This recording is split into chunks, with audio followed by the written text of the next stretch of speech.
নমস্কার বন্ধুরা, আশা করি আমার সব বন্ধুরা খুবই ভালো আছেন। আজ আপনাদের সঙ্গে শেয়ার করব নোনা ইলিশের রেসিপি। ভিডিওটি শেষ পর্যন্ত দেখুন, আশা করি আপনাদের ভালো লাগবে। দেখুন বন্ধুরা, রান্নার জন্য প্রথমে ঝিঙ্গা আর আলু এভাবে কেটে তারপর ধুয়ে নিলাম ভালো করে। আর এদিকে নিলাম একটা নোনা ইলিশের চাক। এখন এটা কেটে নেব, কেটে গরম জল দিয়ে ভালো করে ধুয়ে নেব। আমার সব বন্ধুদের উদ্দেশ্যে বলছি, ভিডিওটিতে একটি লাইক দিয়ে কন্টিনিউ করবেন প্লিজ।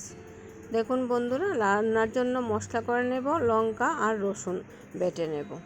দেখুন বন্ধুরা, এদিকে কড়াই বসিয়ে দিলাম, তারপর নোনা ইলিশের চাকটা কেটে রেখেছিলাম, এগুলো একটু তেল দিয়ে ভালো করে ভেজে নেব। যারা আজ প্রথমবার আমার ভিডিওটি দেখছেন, আপনাদের কাছে যদি আমার রেসিপিটি একটু ভালো লেগে থাকে তাহলে আমার চ্যানেলটা সাবস্ক্রাইব করে দেবেন এবং পাশে থাকবেন।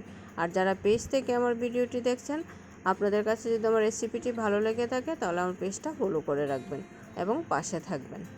দেখুন বন্ধুরা, আমার নোনা ইলিশটা ভাজা হয়ে গেছে। এখন দিয়ে দিলাম কড়াইতে পেঁয়াজগুলো ভেজে নিলাম, তারপর দিয়ে দিলাম কেটে রাখা সবজিগুলো, আর দিয়ে দিলাম পরিমাণ মতো নুন, হলুদ আর বেটে রাখা আর লঙ্কা আর রসুন বাটা। এখন সব মশলা দিয়ে সবজিটাকে ভালো করে একটু কষিয়ে নেব। যারা ইউটিউব থেকে আমার ভিডিওটি দেখছেন, আপনাদের কাছে যদি আমার রেসিপিটি ভালো লেগে থাকে তাহলে পাশে থাকা বেল বাটনটি প্রেস করে রাখবেন, তাহলে পরবর্তী ভিডিও নোটিফিকেশন সবার আগে পৌঁছে যাবে আপনার কাছে। ঝিঙ্গে আর আলু দিয়ে এভাবে নোনা ইলিশ রান্না করলে খুবই ভালো লাগে। দেখুন বন্ধুরা, মশলাটাকে ভালো করে কষিয়ে নিলাম, এবার দিয়ে দিব পরিমাণ মতো জল। এইভাবে রান্না করলে নোনা ইলিশের রেসিপি যারা নোনা ইলিশ খান না তারাও খাবেন। আপনাদের কাছে যদি আমার রেসিপিটি একটু ভালো লেগে থাকে তাহলে বন্ধুদের মধ্যে শেয়ার করে দেবেন, আর আমার চ্যানেলটি সাবস্ক্রাইব করে দেবেন এবং পাশে থাকবেন। আপনাদের সহযোগিতা ছাড়া সামনের দিকে এগিয়ে যাওয়া সম্ভব নয়। এখন দিয়ে দিলাম ভেজে রাখা শুকনো মাছগুলো।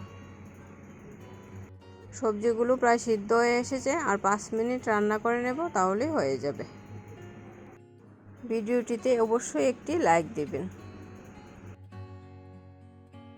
দেখুন বন্ধুরা, সবজিগুলো সিদ্ধ হয়ে গেছে, আমার রান্না হয়ে গেছে। এখন নামিয়ে নেব। আমার রেসিপিটি কেমন লাগলো আপনাদের অবশ্যই কমেন্টে জানাবেন। দেখুন বন্ধুরা, রান্নাটা কতটা লোভনীয় হয়েছে। ভিডিওটি শেষ পর্যন্ত দেখার জন্য আপনাকে অসংখ্য ধন্যবাদ।